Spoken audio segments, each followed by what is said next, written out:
Bonjour à tous, j'espère que vous allez bien. Aujourd'hui, je vais vous montrer l'enlèvement de l'église. Alors, n'hésitez pas à liker et à vous abonner. Commençons.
Pourquoi je l'ai écouté? Pourquoi? Pardonne-moi, mon Dieu, pardonne-moi. Sauve-moi. Sauve-moi, mon Dieu. Oui, j'admets que tu existes. J'admets que tu existes. Sauve-moi. Ou alors tue-moi. Tue-moi. C'est trop dur, cette souffrance. C'est trop dur. Non, tu les as encore. J'en peux plus. J'en peux plus. S'il te plaît, aide-moi. Aide-moi. Aide-moi.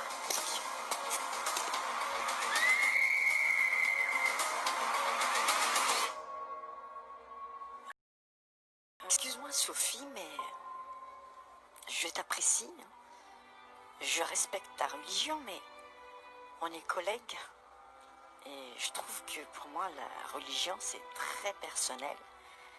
Et tes histoires de Dieu, là, ne m'intéressent pas du tout. Et franchement, tu me déçois un peu. Quelqu'un d'aussi intelligent que toi, qui croit à ces choses. Mais Sophie, je ne suis pas religieuse comme toi, mais j'aime la justice. Je défends les causes des homosexuels, des pauvres, des faibles. Enfin, je te respecte, mais respecte le fait que je ne crois pas en ton Dieu. Jésus est un mythe. C'est une histoire inventée pour exploiter les faibles, genre donne ta joue gauche si on frappe la droite. Mais ok. Pardonne-moi. Mais au travail, et je t'aime bien, je t'aime beaucoup. Et imagine-toi voir quelqu'un se diriger vers un ravin, quelqu'un que tu aimes. Tu ne l'avertirais pas? Sophie me parlait de Jésus, de son amour, de son sacrifice. Mais pour moi, c'était tellement absurde. Une histoire impossible à croire. Tellement illogique et irrationnelle. Sophie m'énervait, car même au travail, je vois bien que dès qu'elle est seule, même devant la machine à café, elle parle toute seule. En fait, elle prie. Quel fanatisme! Pour moi, les églises sont faites pour ça. Et au boulot, c'est le boulot. Même dans les métros, non seulement il y a des mendiants qui perturbent les gens, mais maintenant il y a ces fanatiques qui perturbent la tranquillité des gens en parlant de Jésus dans le métro. J'en avais marre. Les églises sont faites pour ça, pas le métro. Mais je ne savais même pas ce que cela voulait dire réellement, le mot église. Et puis, cette nuit, cette fameuse nuit qui a changé toute ma vie, toute la vie de la planète Terre.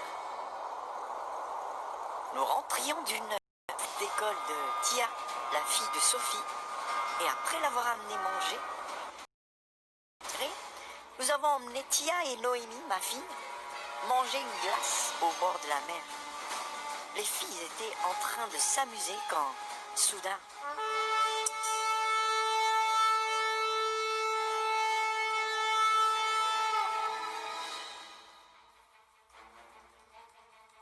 Nicole, t'as entendu? Ben oui, c'est un bateau. On est au bord de la mer. Non, c'est pas un bateau. Non, Seigneur, ça commence. Ça commence.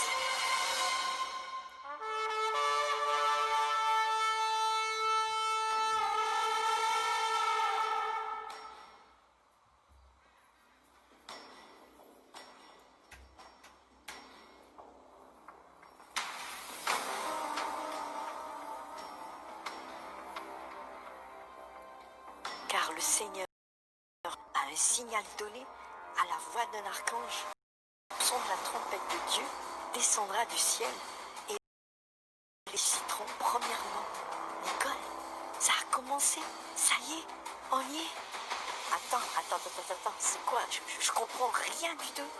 C'est quoi ces choses? On y est quoi? Où? Attends, mais c'est quoi ces choses?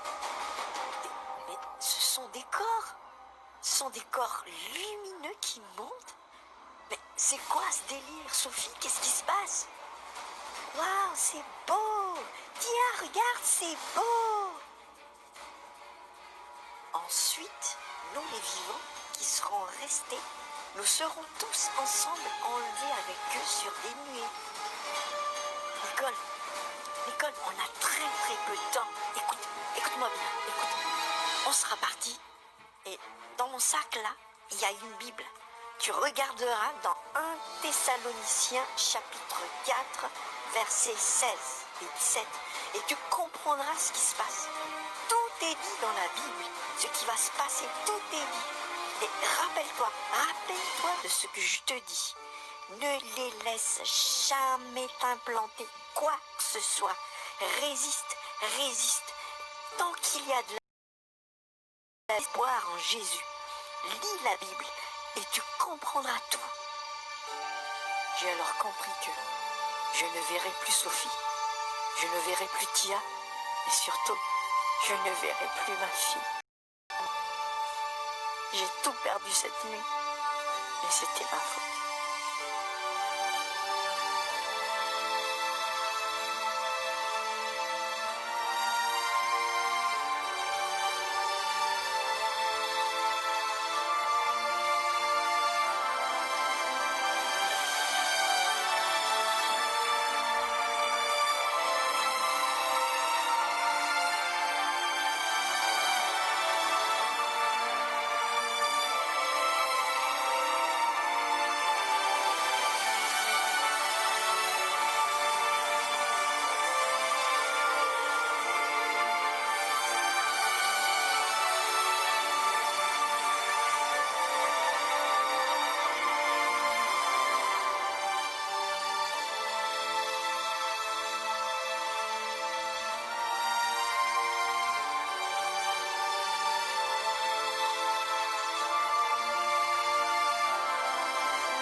Jésus a dit à ces personnes, vous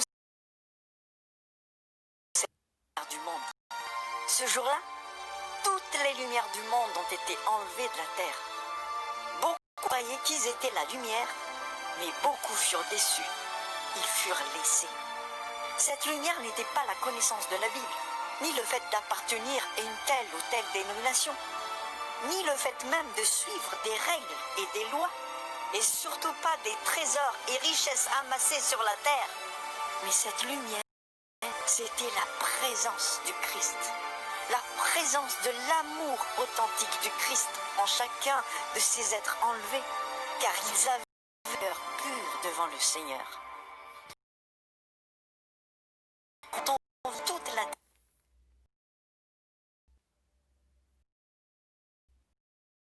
terre, et ce qui attendait ceux qui sont restés était terrible.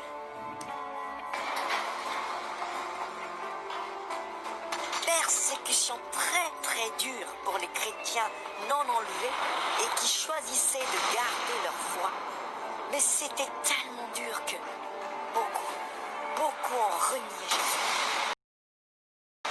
La femme athée qui persécutait ceux qui prêchaient dans les métros regrette. Car les métros sont désormais impraticables. À cause de l'insécurité, les agressions et les attentats quotidiens.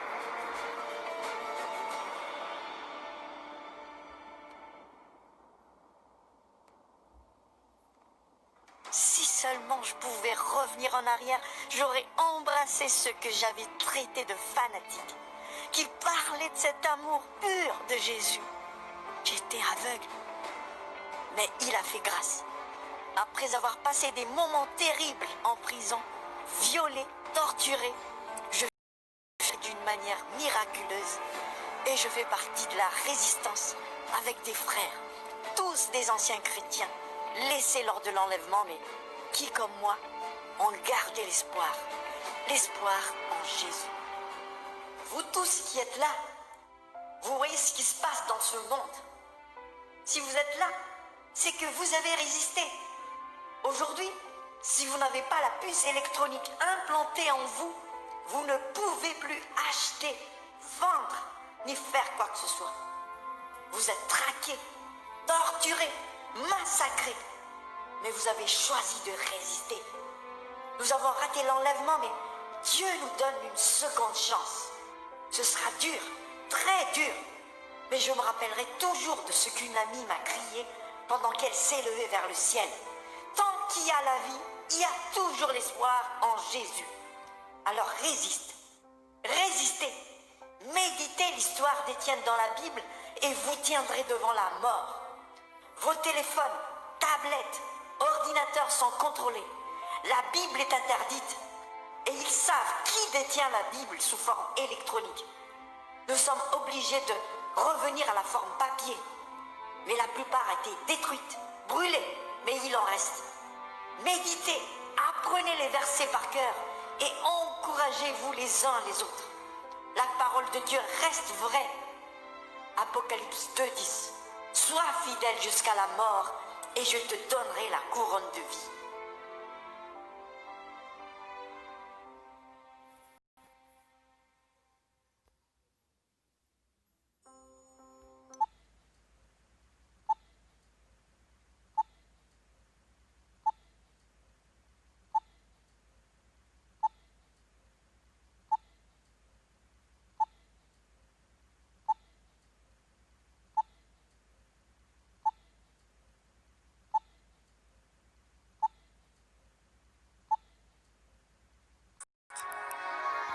Je viens Repentez-vous, à vous maintenant car et demande le humblement Fils de votre l'homme pardon. viendra sur la terre. Seigneur, je Ce confesse sera que je comme suis un un voleur. pécheur et j'ai brisé votre loi L'enfer sainte. est réel, Je le comprends que la paradis peine est pour le réel. péché est la mort. Du coup, repentez-vous pour que Dieu Je crois pardonne tous les que péchés que vous avez Jésus-Christ a faits. souffert et est mort Maintenant, on sur va la croix prier pour en que Dieu punition pour tous nous mes pardonne péchés. tous les péchés qu'on a faits.